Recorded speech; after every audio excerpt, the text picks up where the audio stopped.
So morning, out with RB, second test ride of the day, and this one now is the LXR Black and Gold Euro 5.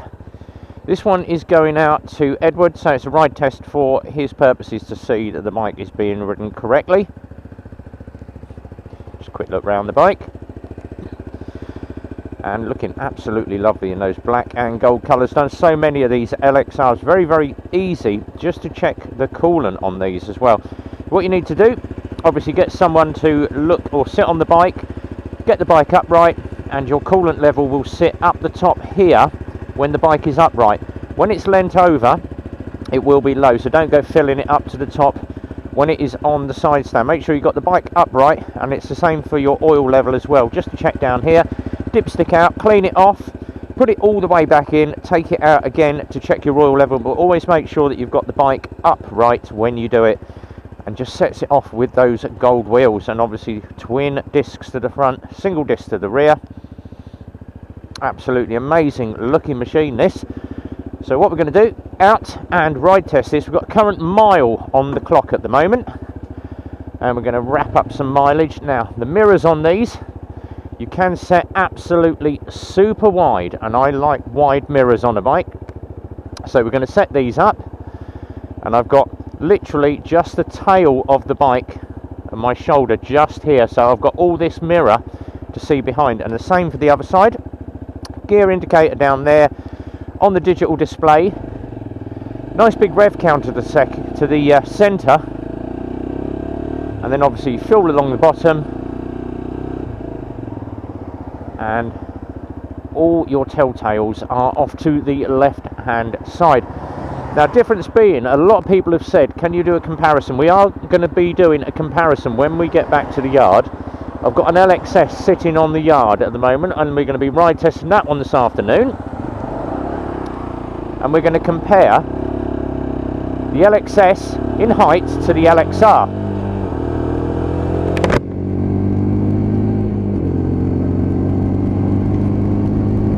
So just getting the revs on the bike. 6-speed box on this, as with all the new bikes, all got a 6-speed box, which is great because on the old 5s I was always going for that extra gear, used to having a 6-speed on a big bike, and if you roll back on a load of my videos it's like, oh no, it's a 5-speed box. So these have now got a 6-speed box on them, and the riding position, as I always say, tucks you into the tank. Now I tend to find the LXR a bit more comfortable due to being longer in the leg than the LXS. Personal choice, but what I always say, every video I do, go and sit on a bike, in on that front brake, nice and effective. Go and sit on a bike, try it out for size, and see if you can flat-foot it. Now, comfortable is flat-footed.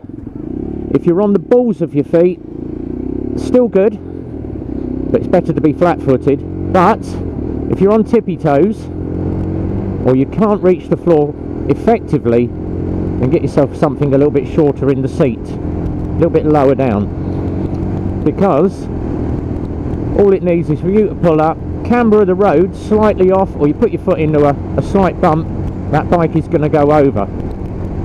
So always make sure that you're comfortable and your seating position is correct on a bike before you decide that you are going to buy it. Now obviously I've looked at quite a few bikes before I've made my choice of what I wanted. I originally wanted an Africa Twin. I absolutely love the Africa Twin after watching Tins on Tour and Sean Tinsley. Now Sean, obviously I spoke to him, I said I love the Africa Twin, you can't get a better bike, buddy. And I went and sat on an Africa Twin. I was literally on the tips of my toes, and I said to him, can it be lowered? Yes it can. And they dropped it a bit, and I was still on the balls of my feet. And obviously I had 4 people holding that bike up, 2 at the front, 2 at the back, and they said to me, lean it off to the left and see if you can flat foot the bike.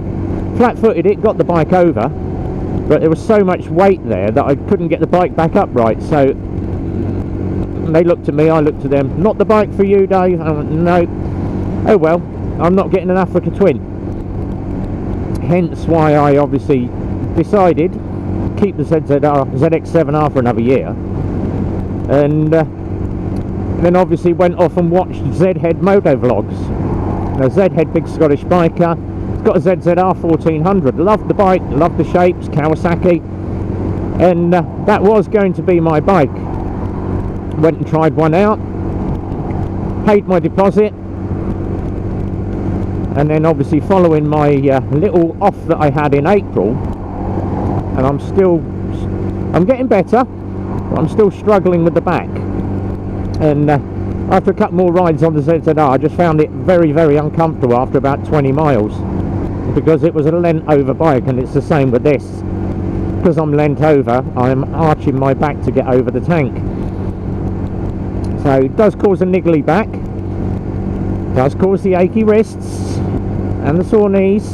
But it's the fun of riding a sports bike. You put up with it or change up. Hence why I got the GTR 1400, dead upright bike. It's got a lowered seat on it. I can flat foot it and I've still got a bent leg. But obviously that is a 300 kilo bike, 700 pound bike in weight. Very, very heavy, but it's all low centre of gravity. And obviously the GTR, slightly different to the ZZR. The ZZR is a little bit less in the weight department. GTR is a little bit heavier. Obviously the ZZR had more horsepower. GTR pulls like a freight train, so speed wise not a lot of difference in it, but obviously I've got all that touring kit on it and I found my ideal bike. But as I always say, go and sit on a bike, try it for size. Now there are loads and loads of new bikes on the market. And guess what? The ZSB is back out again. That is the announcement I've been waiting for to tell all you guys. The ZSB is back. My favourite Lexmoto bike, the ZSB, is back on the market. Euro 5. And there's a little bit of a change in the price, but not that much. So it's gone up by about 500 quid. Originally, they were, I believe, around about 1300 quid, 1400 quid. And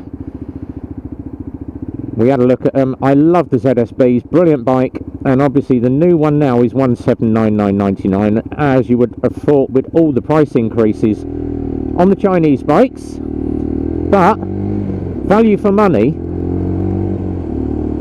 and obviously we do £100 on the road, £90 admin and paperwork.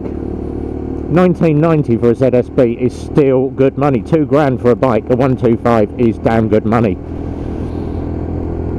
And them ZSBs just keep going and going and going and going. If you happen to be on the Lexmoto owners page, and you'll find that Jim is on there, Jim O'Neill, otherwise known as Odgie, and he's had his ZSB for absolutely ages, purchased it from us. He comes out with on the Rosper rides. If you look back on my Rosper ride with the GTR, my first Rosper ride, that ZSB was in front of me for most of the trip. And he was kicking around about 60-65 mile an hour on that. He did very well, but he swears by the ZSB, said it's a great bike, I can't fault it, I love it. But the ZSB is back on the market. Can't wait to get out and do a little blog on the new ZSB 125 just to see what she's like and see what the changes are compared to the Euro 4 version. Oh, cancel the indicators at the on. But 4.2 on this so far. Back down the dual carriageway again, hill climb. So we're looking to get about 12 miles on this. But pulls through the gears, corners nicely. Just taking my time wearing them tyres in. But absolutely lovely. And this damn white van right up my rear posterior. My shoulder checks in.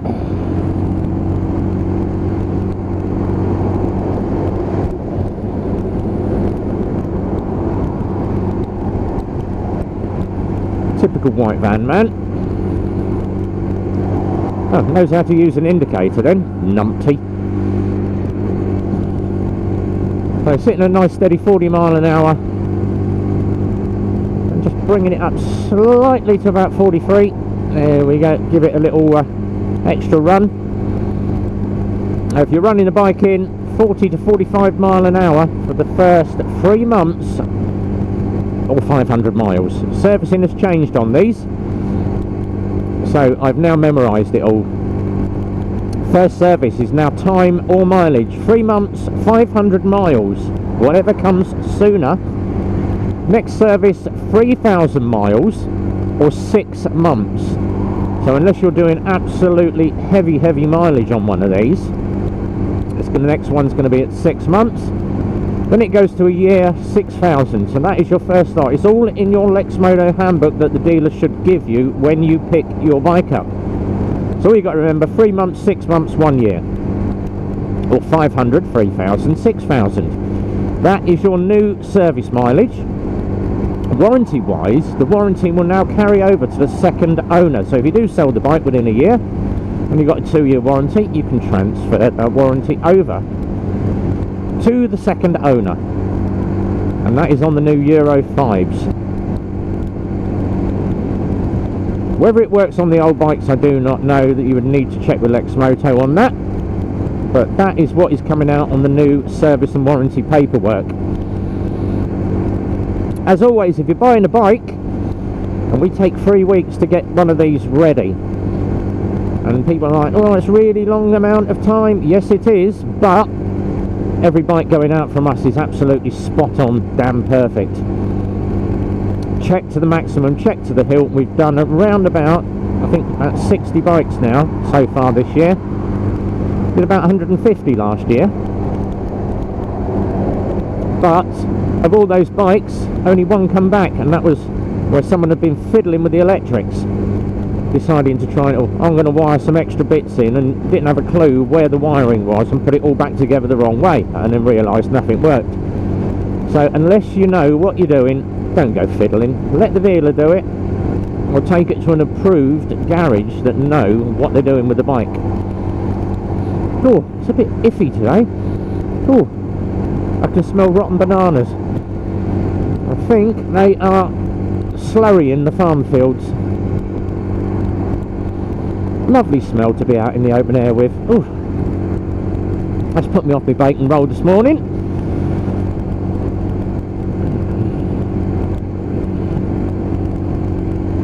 So quick hill climb down the other side back to the garage, and then more road test miles to come up.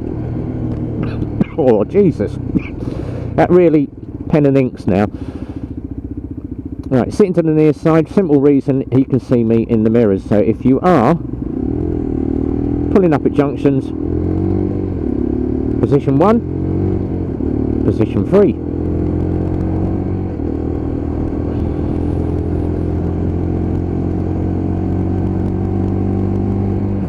And just obviously watching those mirrors, doing my head checks. Bike running absolutely perfectly. So where were we? Next subject, and I'm going to try and answer some of the questions that people ask me on my YouTube channel, and I'm getting a lot of questions coming in. It was quite a funny one yesterday. Someone actually commented, and I think it was a bit tongue-in-cheek on that, on the cipher video, how to unrestrict a cipher.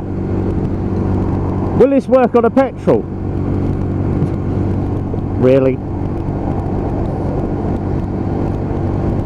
And if you didn't see the cipher video, how to unrestrict a Lexmoto cipher to get the maximum speed out of it: twist the throttle, hold the front brake, turn the ignition on, hold for 5 seconds.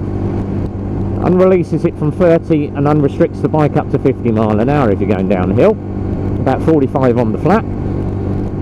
Does not work on a petrol. And if you're asking that question, it's either tongue-in-cheek or you've got absolutely no idea. But no, it doesn't work on a petrol. But how can I get more speed out of my bike? Now, if you happen to go back once again onto my Super Sausage ride,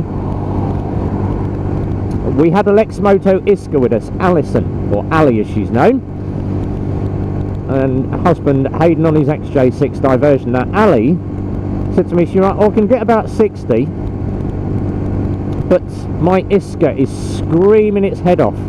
Feels like the engine's going to go bang. No, it's not. It's just revving really, really high. But at 60, and I said to her, so the easiest way to do it, go a couple of teeth up on the front sprocket, keep your rear sprocket as it is, but go a couple up on the front sprocket, and obviously redo your chain. Just check your chain tension again. And obviously she did that, went out on the Super Sausage run, and she went, it's great.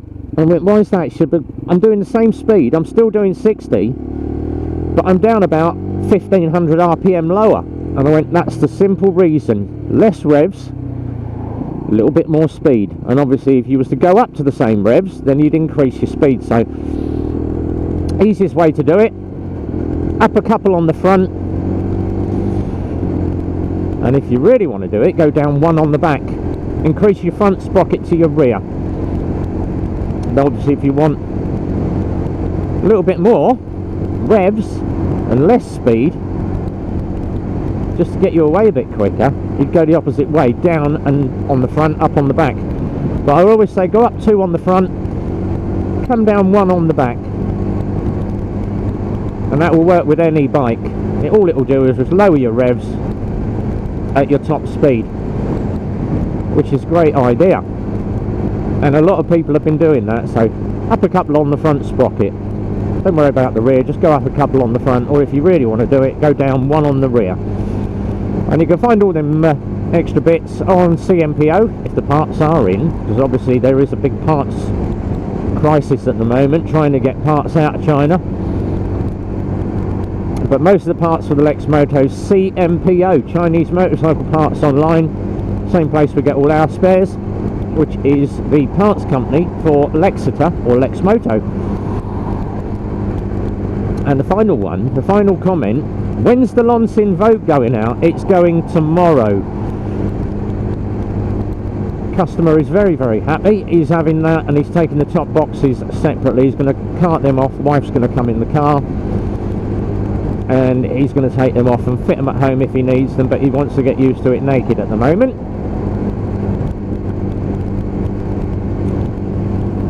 And that one is going tomorrow. We've done all the rides on it, absolutely perfect. And that Lonsin Vogue is probably one of the best bikes I have ridden. So if you are sort of stepping up into the A2 market, have a look at the Lonsin Vogue. For £5,000, that bike is such a piece of kit. Really is a nice bike. But this one all done. So this one is Edward's bike. He's due to get that on the 7th. So not long to wait, Edward. But this is your ride test. Bike is handling absolutely perfect, pulls through the gearbox effectively, brakes are all good, indicators are good, lights are fine, horn works, we found that out earlier.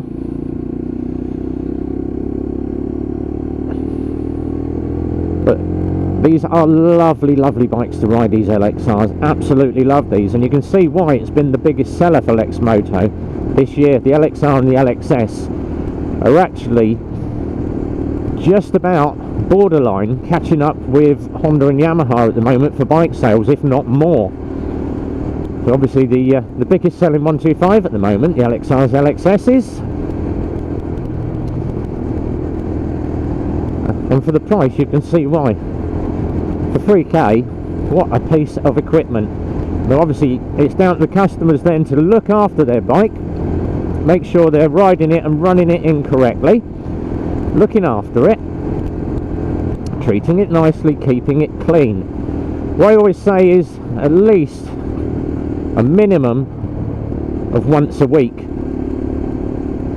get out your bucket of soapy water, get yourself a decent sort of car wash cleaning stuff. I tend to use muck-off products on all of my bikes. Muck-off is expensive, but you get what you pay for. But I tend to use muck-off. Give it a good wash, let it dry. Now I tend to, obviously, if you've got an airline, blow all the water off with an airline. If not, get yourself one of these little portable air blowers. I use a garden vac, believe it or not. Dirty, great big garden vac on blow, and it works great for me. let it dry off, go around with your microfiber, get all the water off it, and then the obligatory coat of ACF 50. Make sure you get some anti-corrosion. That Chinese bikes rust. Any bike will rust if you're not looking after it, and that goes to the big brand bikes as well. So good coat of ACF 50. But we are almost back at the garage now. A couple more rides to come up. Don't forget, on the YouTube channels, go and check out Jim Diesel's Baffles In or Baffles Out. And he's asked the question, no baffles or baffles. I always say baffles out, I like noise. Go and check out Newrider, NOO Biker. He's done a face reveal, 350 subscribers. We are back at the garage. And then what I'm going to do, very, very quickly, is pull up next to the LXS. So we're back on the yard. Let me see if I can squeeze this one into the gap. And as you can see, we've got lots of bikes. There's RB's bike. We're just going to back up here, slide into this gap right next to this one. Now this is the LXS. So looking at the LXS compared to the LXR, you can see the two bikes. This LXS does sit a lot higher in the tank. It's going to pull forward so that mirror is out of the way. Pop her into neutral, drop the stand down and lean her over. So we've got two bikes side by side here. Now the difference being, on the LXR I am dead straight and flat footed. Now if I just climb myself over and put myself onto the top of the LXS, flat footed, I've got a bent leg.